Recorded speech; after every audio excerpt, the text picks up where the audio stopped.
things are with her. What do you mean by that? Dr. Rush asked her to speak to you personally, Mr. Girard, to make known to you certain surprising developments that have now only come to our attention regarding the state or condition of your wife. Sir, if there is some question as to the adequacy of her monthly expenses, I shall be more than happy to increase the allotment to whatever sum is necessary. Oh, no, Mr. Girard, let me assure you, it is not a question of cost. No, sir. It is not a financial matter that brings me here, but rather one concerning your wife's mental and physical condition. I have rather surprising news for you and all of us at the hospital. Mrs. Girard is a child. Yes, do you mean, sir? You've been cognizant of the fact? I have. And were you so aware when you had her brought to us? Yes, sir, I was. And yet you brought her to us to be confined with the mentally insane? Most certain. I brought my wife to you because she is insane. That has nothing to do with whatever physical condition she may be in. Mr. Girard, I'm happy to tell you that is not always the case. Although the mind functions separately from the body, which supports it, there is one major exception to that rule. And what is that? The state of pregnancy. When a woman is a child, she at once half imagining to suffer strange cravings and certain outbursts of temper and abusive language that one does not expect. Consequently, the board of directors and I agree in everyone's best interest that your movement is derived from my care, and after her deliverance, she will probably prove to be as sane as she ever was. My wife is insane. Mr. Girard, I say, she is insane. Your wife suffers from severe headache. She is extremely inconsiderate. Upon occasion, she has exhibited rheumatic behavior.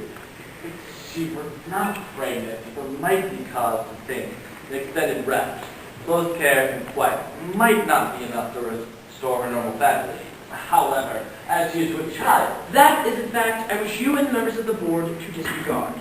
Mr. Girard, to place such a woman at such a time, such surroundings pose the greatest possible threat to her sanity, no matter how sound of mind she might have been in beforehand. I see. Perhaps this will be sufficient. $3,000? But this is made out to you, sir. That is a payment in advance, which I hope you'll be gracious enough to accept me.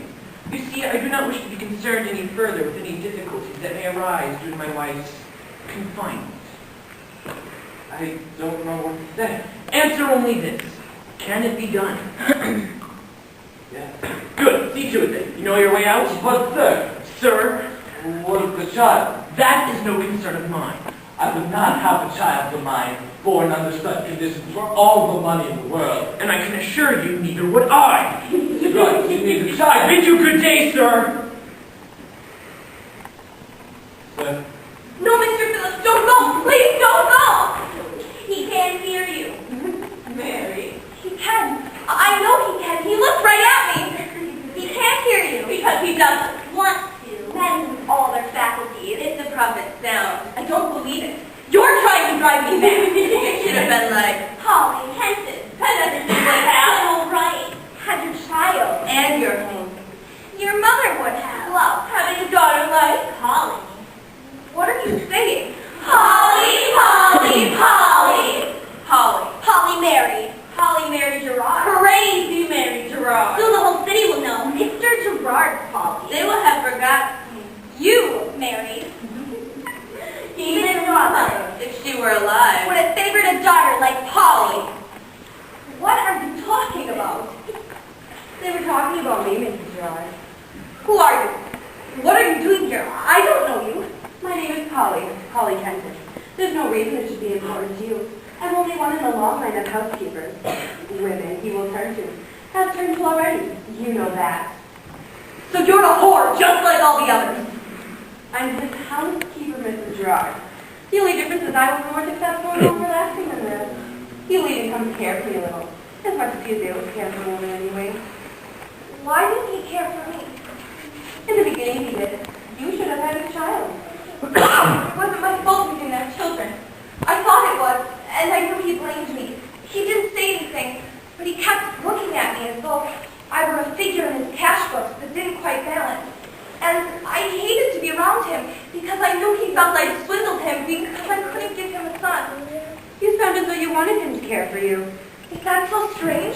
His affection was all I wanted. But he had none to give. Wealth is what he had to give you. That was nothing.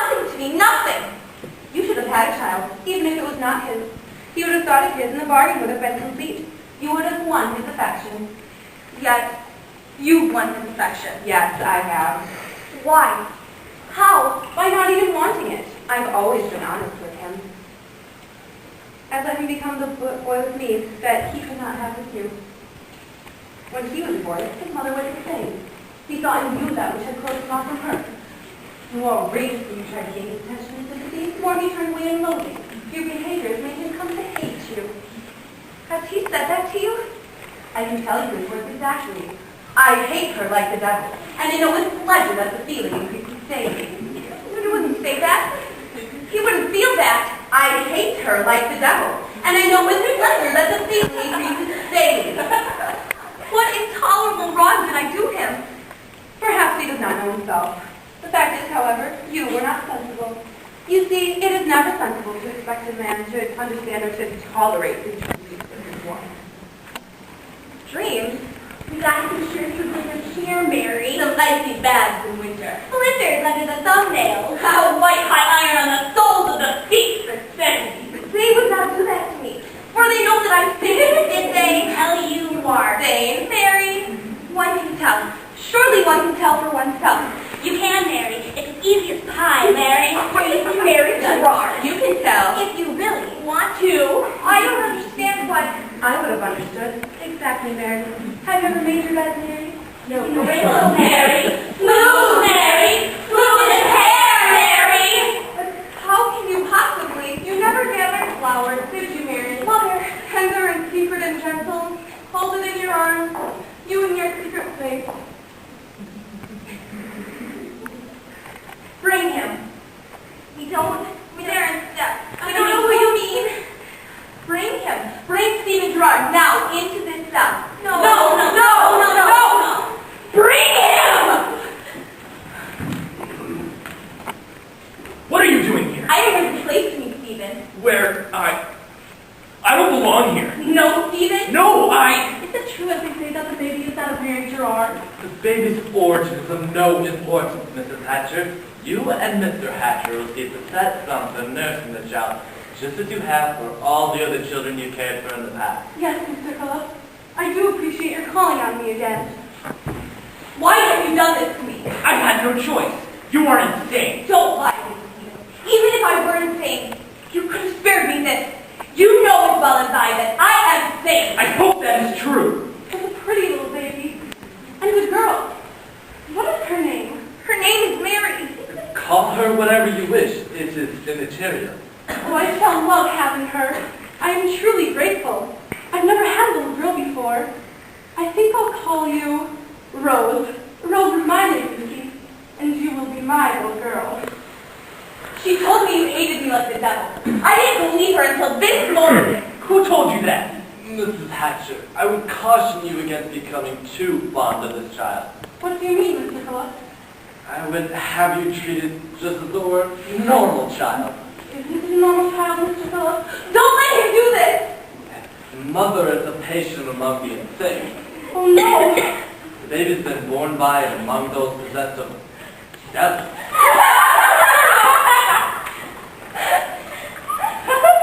That what I am, you see this? When we met, I was 16. A servant carrying water through the street. I laughed at everything then. I was happy without even knowing it. Do you remember that girl, Stephen? She does not exist, madam. No. We destroyed her, you and I. Destroyed her utterly.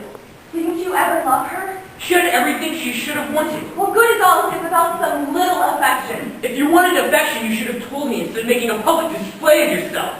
Stephen, I made no attempt to hide my reputation from you. We differed in only one way. I didn't bring my lovers under your roof. I always maintained a respect for you, a respect for your feelings and pride. Perhaps I should not have done the things I did, but in that, I am not alone.